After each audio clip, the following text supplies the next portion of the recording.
Owning a Mark IV Supra is something I only really ever dreamed of. I never really thought it was tangible. I never thought that I would be fortunate enough to one day own a car like this. But thanks to you guys made that possible. But what is it like owning a Mark IV Supra? Is the hype valid? Is the car as good as everyone says? Are these ridiculous prices, upwards of $100,000, really fitting for a 90s Japanese car? Well, today I'm gonna shed in my experience after owning this car for 3 years, and I'm gonna tell you all the nitty-gritties of owning a car like this. There will be times I am talking a little smack on it, and by no means do I hate this car. This is actually one of, if not my favorite car, and I don't think I'll ever sell it, but it's not all sunshine and rainbows. So let's dive right in. If you're new to my channel and you've never seen this car before, this is my 1993 Mark IV Supra. When I bought this car back in 2020, I got it for $24,000, which is a steal in my opinion. Now, it didn't look like this, it looked like this right here. And since then we have tossed in the 2JZ GTE VVTi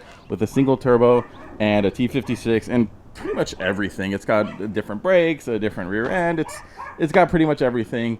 Let me pop the hood and show you guys what it has. So most of you guys probably have seen this, but here she is, a little dirty, sorry, but this is a stock 2JZ GTE VVTi. The only thing that's been done to the motor itself is cams. Besides that, we have a single turbo and a pretty assortment of titanium. It is also on E85, and it's making right around 730 wheel horsepower on E85. Now that stat alone is pretty impressive on a stock block. 730 wheel horsepower, that's upwards of 800, 850 crank. On a 90s car, that stat alone in today's market is impressive, but on a 90s car, that was revolutionary. Not many cars can do that back then. But here, little Japanese Toyota Supra with a big ol' Hiroshima hairdryer can do it, which is part of the reason why this car has a cult following. But I'm not gonna blame it all on the motor, because other cars did come with this motor, but they don't have that legendary status like the Toyota Supra. Exterior wise, the paint is white from factory. I have it wrapped in Esmo vinyl Soul Red. We also have CCW 3-piece wheels, 255s up front, or I think 275s actually, and 305s in the rear. We have carbon fiber diffuser, carbon fiber skirts, carbon fiber wing, carbon fiber hood, carbon fiber lip. This thing has carbon fiber everywhere. We did update the taillights, but for the exterior, that's pretty much it. I kind of like it looking simple. I don't really like the TRD wing. I think this one follows the body lines a lot better. So a little carbon fiber wing, and that's all it needs. Now you guys don't want to sit here and watch me talk about this car for 10 minutes. So let's go drive it, and I'll show you guys why this car is as great as it is. Let's go. What are you doing? Oh, you're so cute. You're distracting me though. You're very dangerous. One of the most annoying things is making a right-hand turn. And I made a short about this, and a lot of people complain saying, dude, well, you're just stupid. And it's like, you have to like start kind of turning. I don't want to stick my nose out, so I really can't see if I'm good. I'm honestly like probably not. I'm just gonna go. Okay. Oh, I did not see that car at all, but luckily it wasn't in my lane. But yeah, making a right-hand turn is one of the worst things about a Supra, and it's one of those things you get used to. I don't know where Orion went. Oh, he's being cute back there. What are you chewing on? Okay, he's chewing on a seatbelt latch. That's fine. But yeah, let me let the car warm up, and we should be in for a treat. This should be a fun little cruise. All right, so another question a lot of people usually have is what it's like driving right-hand drive. I have covered this also in the past, but after 3 years, it's still just like now it's second nature at this point. I mean, after a solid week of doing it, you kind of get used to it. The biggest thing is your mirrors, but I could literally hop in any of my cars at any period of time and just feel comfortable. So you just have to just get used to it. But that shouldn't be something that should deter you from like owning a right-hand drive car, is being afraid of like learning how to drive it, or, oh, I don't know if I'll be able to like shift as fast. I feel like I shift just as fast. I'm not ambidextrous or anything, but I feel like I could bang fucking gears in this car. Play the clip. 1, 2, 3.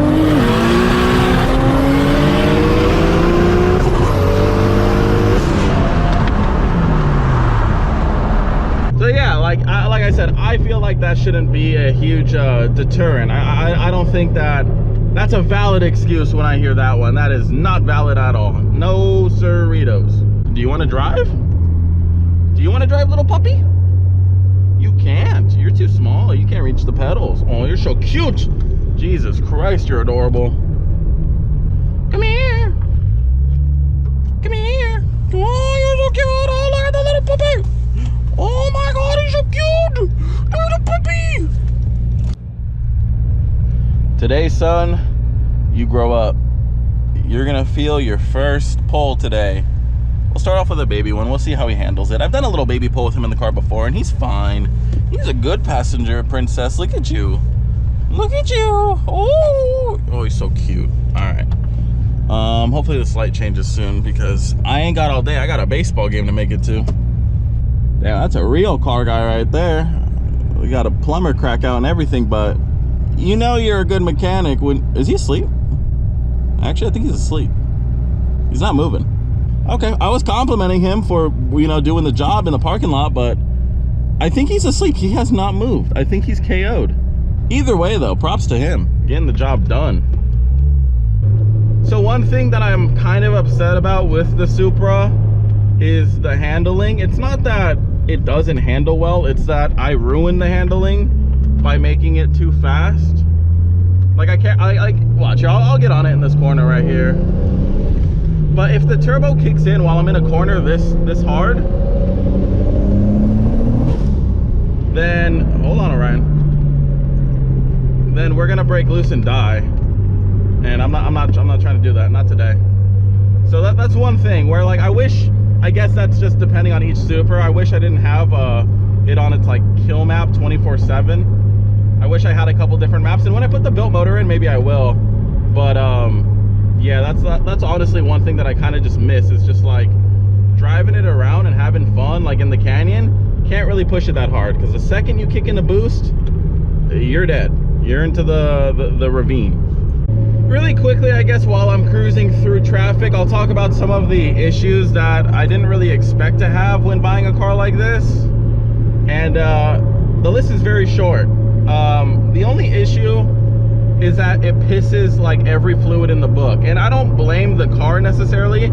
I blame the shop that assembled it, because everything was just half-assed done, and that's why I had to go and pull everything and redo it all myself. So I guess there's two lessons to be learned here. Either A, go to a trustworthy shop, or B, if you want something done right, do it yourself. That's kind of the biggest issue I had, honestly. I mean, besides that, the car's been really reliable. I mean, I'm pushing more power than I think most stock engines can handle. I mean, 730 wheel horsepower on a dyno that we know reads low. That's really impressive in my opinion. So I'm really curious to see what it'll do with the new motor. But I don't know how crazy I want to go. I will have boost by gear, so I do like that, but still, it's like, dude, how much power do you need in a 90s shitbox before you know, feel like you're gonna die every time you get on it? I already feel sketch. I don't think it needs much more, but we'll see. I don't know. The 1,000 horsepower does sound tempting. Sounds very enticing, but then it'll be faster than my Mustang, and we can't have that, so then I'll have to dump money into the Mustang. Boo-hoo.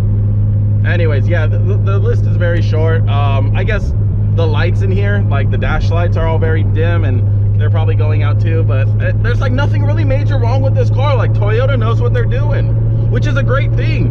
But I still don't think I'd spend $40,000 to $50,000 on one. It is a little bit nice knowing that your car isn't a complete shitbox when you buy it for that price. Like, you look at these S13s and shit going for $20,000, and you're thinking, it's a Nissan, you know?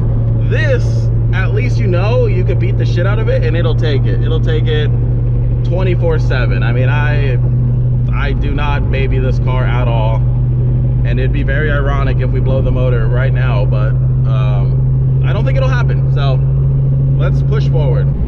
Little puppy update. He's laying down in the back. You know what I think is the hardest part about making a video like this is trying to find things that you actually don't like about this car. Like, I want to make a clickbaity ass video saying, oh dude, this is why the Mark IV Supra sucks, you know? But it's so hard to do. This car does not suck. And this thing looks fucking sick. Look at that thing. That thing's badass. Like an old Caprice or something. That shit looked nice. Good, great fitment and everything. Anyways, yeah, you like can't find enough things that are bad about this car, and all the things that I'm bitching about are like minor. Like, we know the motor's solid. If you have the V160 transmission or a T56, solid. The factory brakes are pretty solid. It handles pretty solid. I'm still on stock axles. Solid. The shape, the body, the appearance, there's not a part of this car that I find ugly.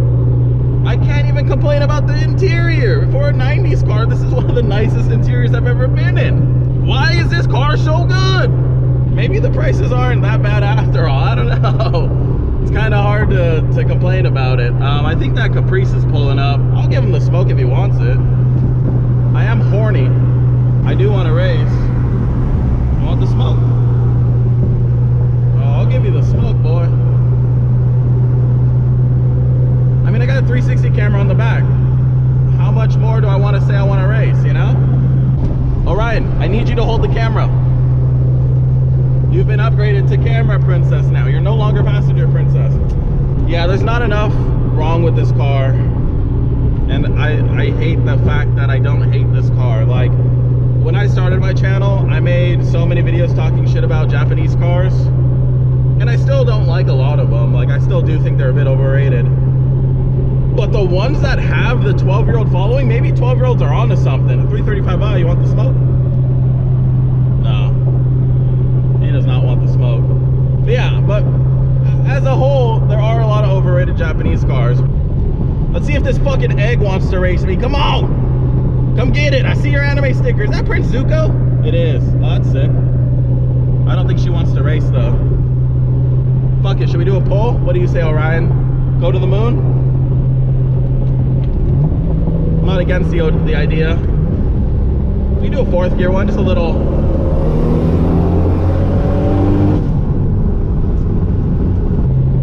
You want the smoke? No? This is the best dog, like, ever. Like, he does not care. Which boost was that? That was 31 PSI. He does not care. He's such a good puppy. Holy crap. I can't wait to turn this bad boy up. I wonder what the turbo will max out at. What do you think, Orion? If you had to give me some advice, what would you say? Blow this fucker up! Blow it up! Oh, that's some good advice, Orion. I love that. Fucking send the pistons to the moon! Can somebody pull up on me? What's this BMW? Let's go. What is it? What is it? Oh, a little M4. You want the smoke? Come on, you want the smoke? Dude, nobody even looks at me. It's because it's not bright yellow anymore. That's why. Come on, M4. Pull up. Yeah, this girl in the car, so I'm not gonna go bully him. I'll be respectful. Right, Orion? That's one thing I like about you. You can't see out the window if we're winning or losing. So you won't judge me. I guess while we're cruising, I'll talk about some of the pros of this car, which, I mean, I'm just repeating what other people have said because everyone has said it before. The engine, 10 out of 10. Love it. I love the sound. It even has a nice look. It is stout. It's a great engine. Sadly not as affordable as it used to be, but it's a great engine. The aftermarket support for this car, endless. People are still making new parts to this day, making it so you can have new setups and all this crazy shit. That's great. I love that. The styling of this car, I don't think the Supra would have done as well as it did if it didn't have the styling. And I mean, you could just see it based on the SC300 and those cars and these other JZ cars. They didn't do as well. They had the motor for the most part, but they didn't do as well. And I think that's just, it's part of the styling. It's part of it, you know. This car is now 30 years old. It still is one of the best looking cars out on the road. In a sea of soccer mom cars and people who don't want to race, it's still the best looking car. There isn't a thing on this car that was overlooked, except no cup holders. That was fucking definitely overlooked. I'm in a Toyota. I deserve cup holders. That's honestly like one of my biggest gripes about this car is no cup holders. But AutoZone's got you covered, so $5. Transferable to any vehicle. But yeah, we'll get one more pole right here. I mean, you guys saw a lot of racing clips during this video as well. So yeah, the car speaks for itself.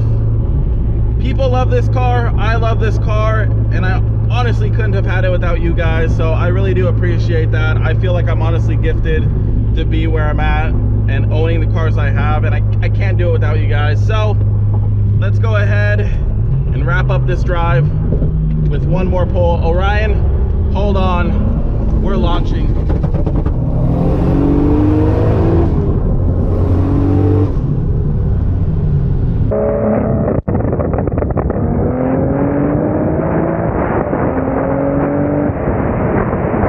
You're a good boy. Anyways, let's head back to my parents' house. Anyways, guys, I quickly just want to wrap up this video. It is hard to hate on this car. Like, I think Instagram does make it a bit overrated, but when actually owning the car for multiple years on end, the only stuff I really hate about the car is some of the stuff that I did to it myself. I'm not a big fan of the super aggressive bucket seats that I put in the car. I might actually change them out for seats similar to what I have in my Honda, the Recaro Le Mans. I love those a lot. But overall, I think a lot of the hype is warranted for a car like this. Do I think the car should be worth $40,000 or $50,000 for an NA model? No, I think that is absolutely ridiculous. And I don't think you need to spend that much money on a car like this. You can get a better car for that same price. You can get a C6 Z06 and maybe even a decent mileage ZR1 for that price. That's just absolutely ridiculous. Unless you really want a JDM icon, there's no need to spend that kind of money on a car like this. But let me know your thoughts down below and let me know how much power should I try to squeeze out of the new motor. I'm gonna have to send my head off to get ported once the new motor gets here, but after that, she should be ready to get slapped together and then we will turn up the boost. Hopefully you guys did enjoy this video, and if you are looking into getting a Supra, just be patient. You'll find the right one. Don't shell out your life savings for a 90s shitbox. You'll find one, don't worry. Anyways, if you enjoyed it, let me know, subscribe, and until next video, peace.